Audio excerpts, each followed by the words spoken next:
My name is Zach Coburn. I'm the founder and CEO of the Personal Trainers Business Incubator. And if you are a fitness coach and you want to learn how you can start your own online coaching business, then click the link down below and we'll walk you through our program to show you how you can get your fitness coaching business started in the next 30 days. But in today's video, I want to talk about mental health and taking mental health breaks from your business. Because the thing they don't tell you about running a business is that you're going to be driven by emotion, and sometimes your emotions will burn out. What's nice about having 9 to 5, which is something they also don't talk about, is that when you're having a really hard mental health week, you can still show up to your job, get your job done, and still get paid. Even though you're emotionally checked out of that day, you can still get paid no matter how hard of a week that you're having. However, when you have a business to run, if you don't show up for your business, you're not getting paid. And that's just the reality of it. And so sometimes if you're too lenient on giving yourself time off and giving yourself mental health time, your business can go to shit really, really fast. So the question is, how do you find that balance, and how do you make sure that you're still getting work done while also taking care of your mental health? And I think that this is the perfect time for me to answer this video, because I literally just had one of the hardest weeks that I've had personally in business over the last week. Normally, and I'm just gonna be really transparent here, normally we're signing about 7 to 10 clients a week. And last week we signed 3 clients. And I texted my sales guys and I said, this is absolutely unacceptable. It's just me not meeting a personal standard for our business and setting that standard on our team. And I was taking it really personally. I was having a lot of self-doubts. I was having just all my inner demons started coming out. I started feeling very scarcity mindset. I just fell into a dark place. And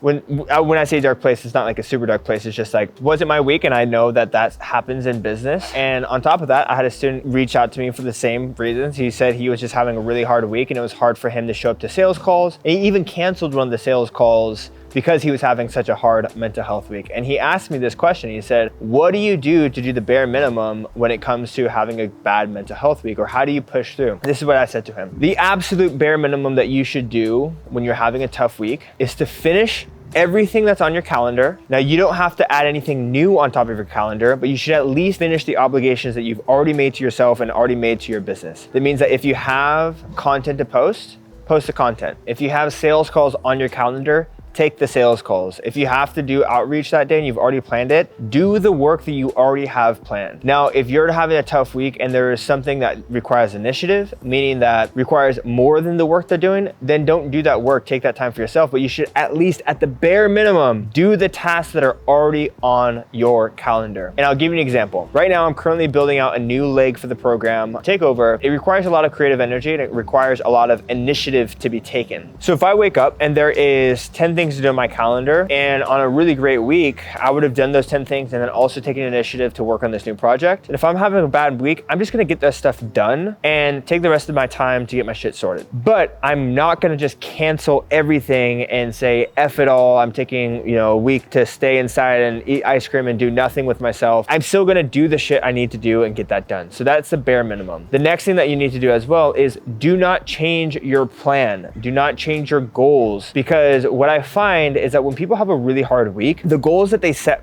for themselves when they have a really great week, let's say that they're having a really great week and they're like, I'm gonna get 10K, I'm gonna do all this, I'm gonna do X, Y, and Z, and these are all my goals. Then when they have a really hard week, all those goals come crashing down, they wipe it off the table and they're like, I'm not gonna do it, I can't do this, I'm not gonna make it. I find that with myself is like, I have these really big ambitious goals, and when I have a really hard week, I actually doubt myself on whether I can actually reach those goals. And what I want to do is I want to change my goals. I want to change my path. I want to make the goals easier. I just want to say F it, right? But what I do instead is I keep those goals the same. I keep my plan of action the same. I keep my execution exactly the same, as if I wasn't having a bad week. And what happens is the next week rolls around, things start to become better, and I didn't self-sabotage myself and put myself in a worse situation than when I started. So those are the 2 things that I want you guys to do: is finish what you started, execute on the commitments that you've made. The second thing is do not change your plan of action. Follow through with the commitments that you've made as if nothing has changed. And when things turn around, you're gonna be so glad that you didn't self-sabotage yourself the week that you had a bad mental health week.